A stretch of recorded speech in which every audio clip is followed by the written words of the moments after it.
어떤 스님이 마을에 시주를 나가서 집집이 다니면서 목닥을 치면서 나무아미타불 바라 바라 아제 바라 하고 이제 시주받을 하니까 아주 구두쇠 집에 갔던가 봐요. 방에 주인이 앉아가지고 스님이 계속 바라 바라 하니까 방에서 그랬습니다.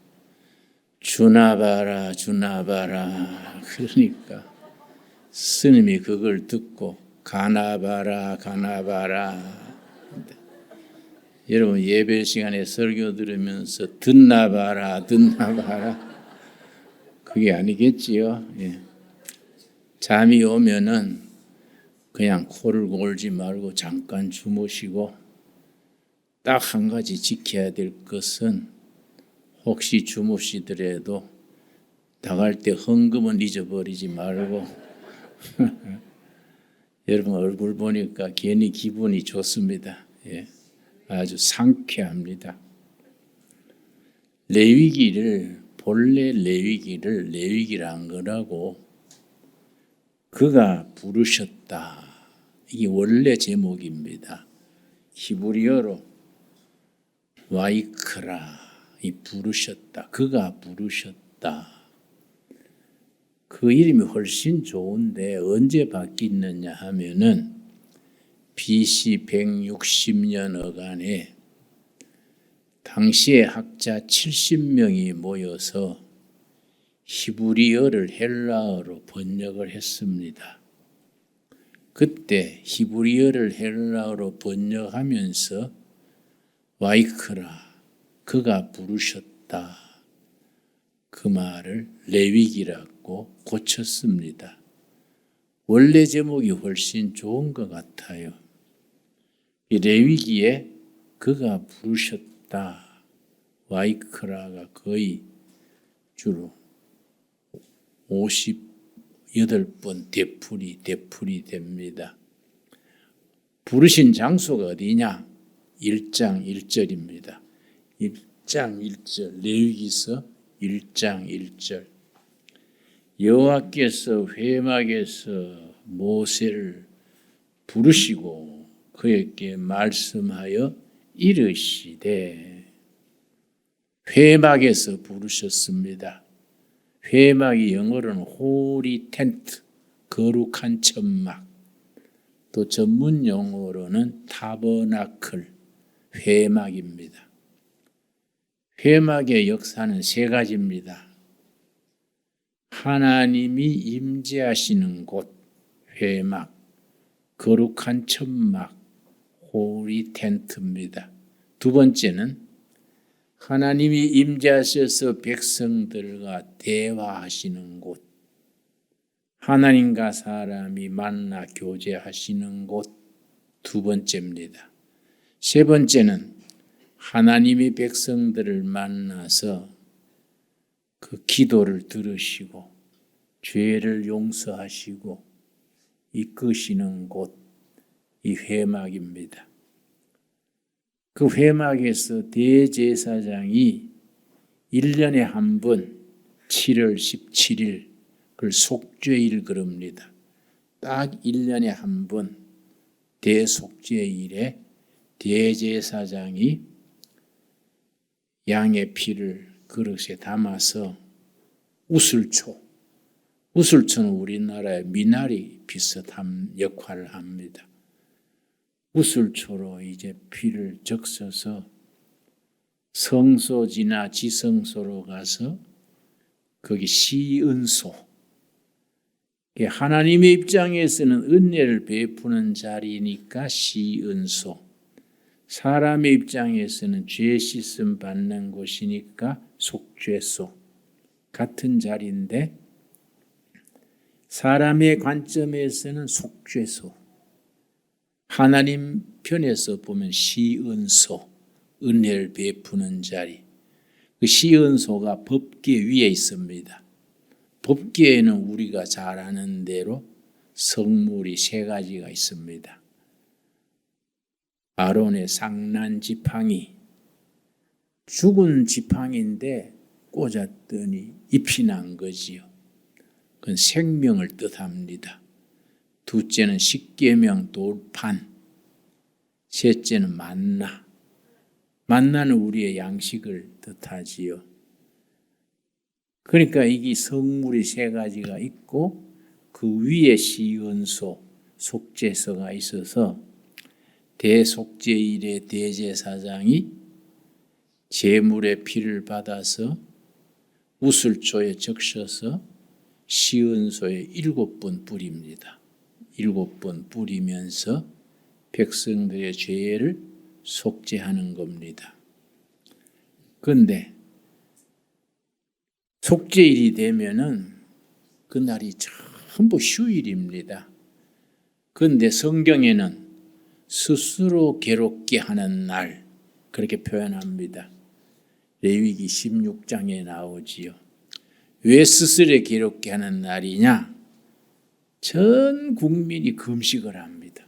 전부 다 어린아이까지 환자까지 모두가 금식하는 날이니까 금식하는 것이 힘드니까 스스로 괴롭게 하는 날 그렇게 부릅니다. 전부 금식하면서 우리의 죄를 하나님 어린 양 예수님이 대신 지시고 하나님께 속죄하는 그 속죄일이지요. 그래서 요한복음 1장 29절에 세례요한이 예수님을 보고 한 첫 마디가 보라, 세상 죄를 지고 가는 하나님의 어린 양이로다. 어린 양 예수님이 우리 죄를 다 지고 가셨다. 세상 죄를 지고 가는 하나님의 어린 양이로다. 아주 이제 그렇게 말씀하셨지요. 그 우리 기독교 신앙에 있어서 이 레위서가 굉장히 중요합니다. 레위기서에는 5가지 제사가 첫 번째 나옵니다. 1장에서 7장까지 5 제사. 영적으로 굉장히 중요해서 어떻게 말하느냐 하면은 신약에는 사복음서, 구약에는 5 제사가 나온다. 그만큼 중요한 거지요. 신약의 사복음서만큼 구약 레위기서 1장서 7장에 나오는 5 제사, 이 그만큼 중요하다. 그러니까 이제 5 제사, 손이 있으면 손가락 5이 있듯이 하나님이 받으시는 제사에 5 제사가 있다. 첫째 번제, 둘째 이제 소제, 셋째 화목제, 넷째 속죄제, 속건제. 그 5 제사에 다 그 영적, 복음적 의미가 있습니다. 그런 게 참 우리 신앙생활에 중요한데 우리 예배 속에 5 제사가 다 녹아들어 있지요. 예배가 굉장히 중요합니다. 우리들 크리스찬이라면은 예배를 소중해야 하는데 가끔 보면 어떤 청년들은 예배 스립박 끌고 기도하고 아주 예배에 성의가 없이 임하는 경우들이 있습니다. 또 예배 시간에 껌을 씹어요. 점심 때 식사하고 식당에서 껌 씹고 이게 이제 교회 들어오면서 잊어버리고 그냥 씹는 거예요. 근데 이게 참 설교자한테는 굉장히 바드가 됩니다. 상당히 신경 써요. 교인들이 몇천 명 모여서도 한 사람이 껌 씹으면 그 사람이 자꾸 모여요. 그 신기합니다. 몇천 명 있어도 한 사람 껌 씹으면 그게 마음에 부담이 돼가지고 설교에 집중이 잘 안 돼요. 그러니까 예배는 우리가 신령과 진정으로 드리는 예배가 돼야 되는데 우리 예배 속에 레위기서 1장서 7장에 나오는 5 제사가 포함되는 거예요. 이 번제는 태울 번자입니다. 번제는 첫 번째인데 양이든 염소든 부자들은 소, 중산층은 괜찮은 사람은 양이나 염소로 제사 지내고 아주 빈민층은 비둘기로 제사 지냅니다. 근데 비둘기도 집 비둘기, 산 비둘기 들을 수 있어요. 왜냐? 아주 가난한 사람은 집 비둘기도 살 돈이 없으니까 산에 가서 비둘기 잡아서 들이대. 중요한 것은 반드시 피를 흘려서 그 피를 그릇에 담아서 지성소로 들어가서 우슬초에 적셔서 5번 뿌리는 거지요.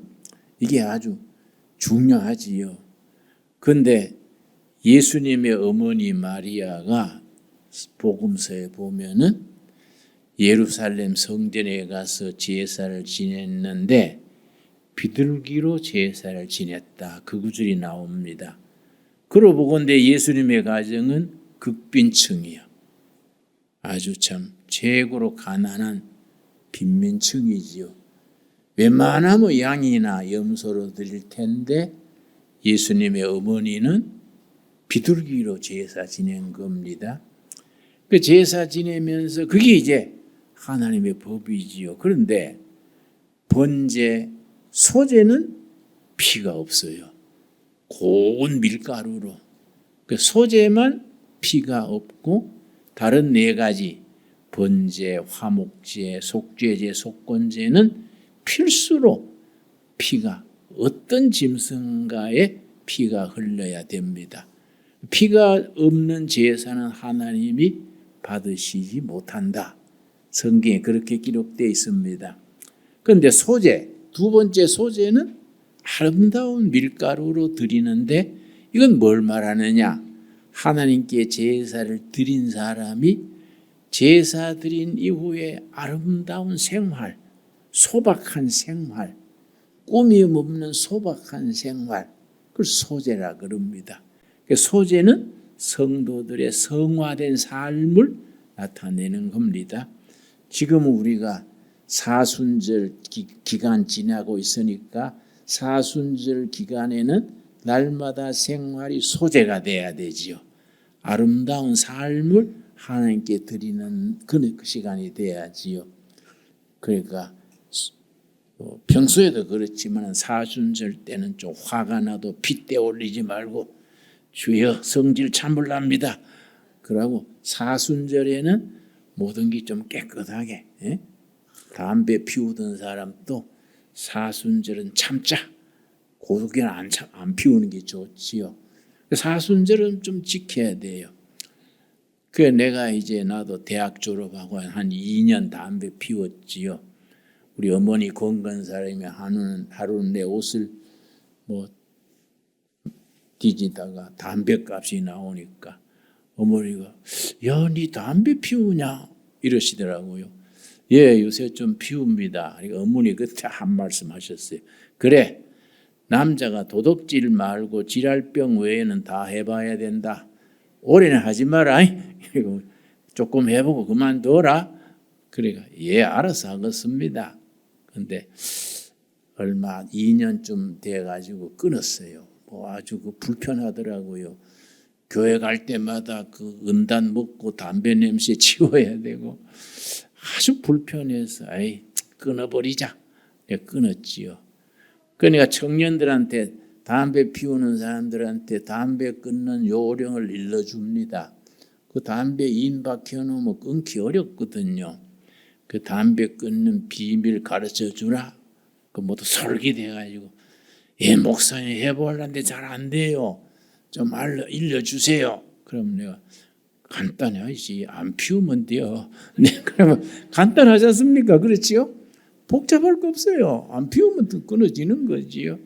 그런데 우리가 이 사순절에는 결심하고 우리가 그렇게 성화를 이루어가는 게 참 필수지요.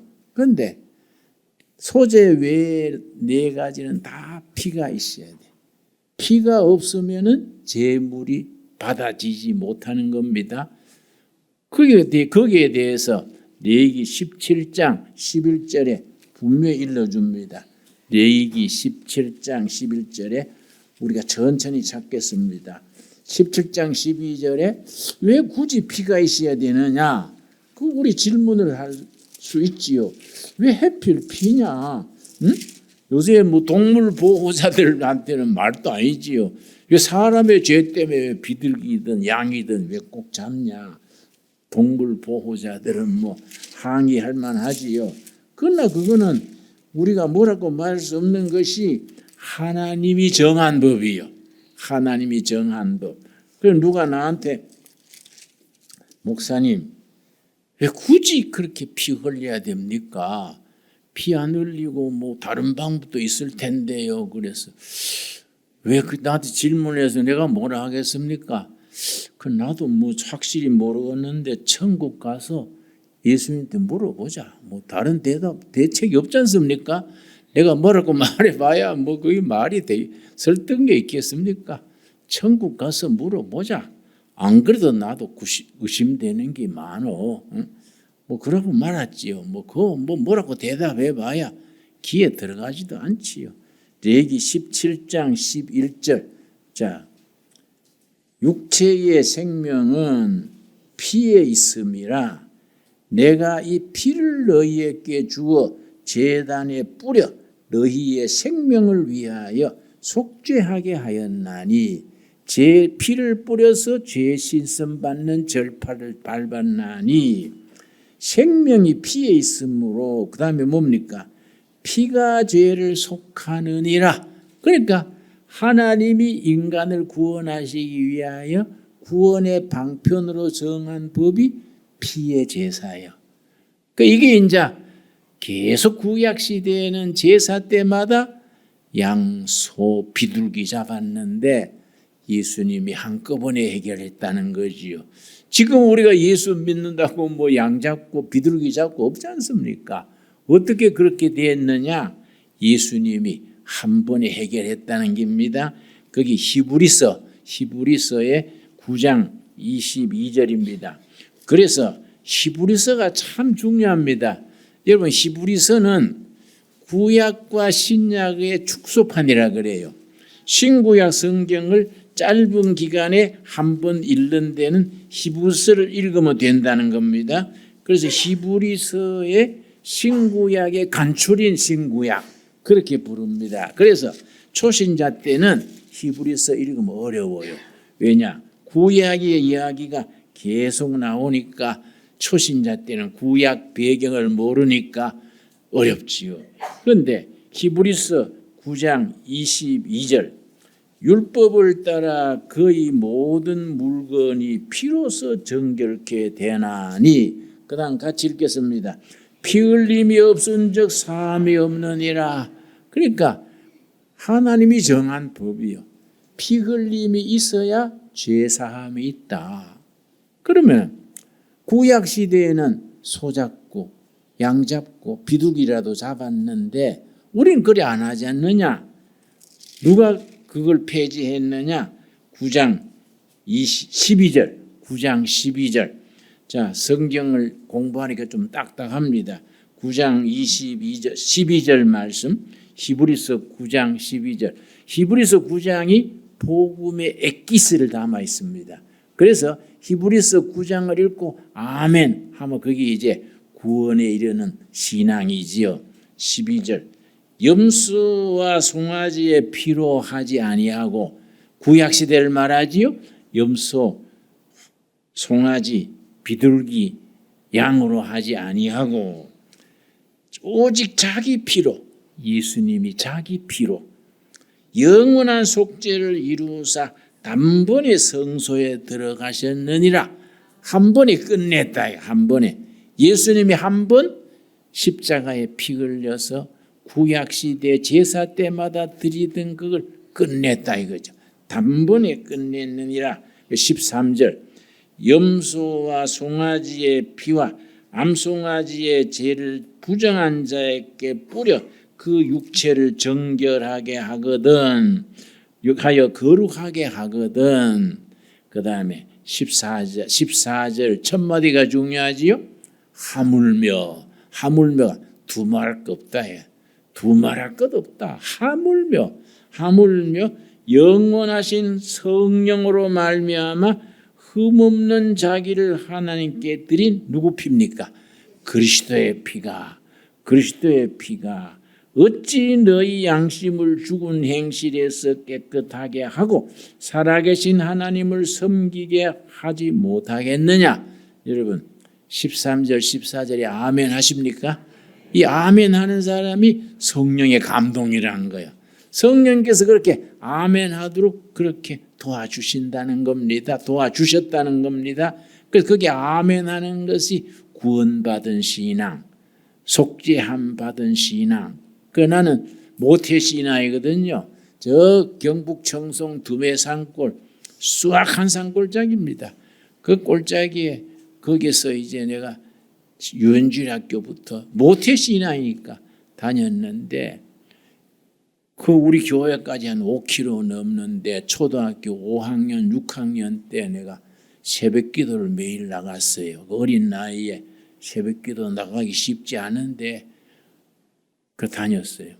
대구 나와가지고 대구 동신교회라는 교회에 고등부 학생회 회장도 하고 뭐 열심히 했는데 근데 대학교 들어가가지고 돌팔이 철학하느라고 안 믿어지더라고요. 예수님이 물 위로 걸어가셨다. 이해가 안 가는 겁니다. 자기가 뭔 잠수함이건데 뭐 물 위로 갔을까? 안개 낀 날 예수님이 갯벌로 가는 걸 보고 그때 안경 도수도 나쁘고 해서 물 위로 걸어갔다 했겠지. 이런 세상이 안 믿어지는 거예요. 어릴 때 이렇게 잘 믿었는데. 그러니까 이게 아주 심리학 용어가 있습니다. 아버지 어머니 신앙은 장로 권사 아주 목사인데 그 자녀들은 자기 신앙은 아니지 않습니까? 고등학교 졸업할 때까지는 엄마 아버지 따라 교회 다녀주는 거예요. 엄마 아버지 따라 교회 같이 다니는 겁니다. 그런데 대학교쯤 가서 자의식이 생기고 비판의식이 생기면은 고등학교 때까지 아버지 어머니로 믿던 신앙이 흔들리는 겁니다. 그 반드시 흔들려요. 그걸 이제 심리학자 중에 에릭슨이라는 심리학자가 있습니다. 에릭슨이 그걸 용어를 붙이기를 아이덴티티 크라이시스, 정체성의 위기다 이 말이지요. 이 아이덴티티 크라이시스가 생긴다 이게 정체성의 위기. 왜냐? 어릴 때까지 믿던 신앙은 아버지 어머니의 신앙이지 자기 신앙은 아니다. 근데 대학교 들어가면 자의식이 생기니까 흔들리는 거예요. 근데 그때 이제 자기 신앙으로 받아들여야 되는데 그게 흔들려 버리면은 신앙에 뿌리 내리지 못하고 세상으로 나가버린 예가 뭐 많습니다. 그러니까 그런 정체성의 위기를 느꼈는데 대학 시절에 아주 내가 고민을 많이 했습니다. 아주 갈등을 많이 하고 젊은 시대에 다 통과하는 거 아닙니까? 회의하고 갈등하고 뭐 방황했었는데 대학 졸업하고 2년 뒤에 내가 에베소서 1장 7절 읽다가 복음을 깨달은 거이지요. 그 나한테는 에베소서 1장 7절이 나한테는 내 삶이 변화되는 말씀이지요. 에베소 1장 7절 한번 찾겠습니다. 에베소 1장 7절. 각 사람마다 자기에게 주어지는 말씀이 있습니다. 누군가 어느 말씀에 자기 영혼의 지진이 일어나는 거야. 깨달음을 얻고 예수님을 인격적으로 만나는 그런 계기, 그런 모멘트가 있기에 마련이지요. 그 나한테는 에베소 1장 7절이지요.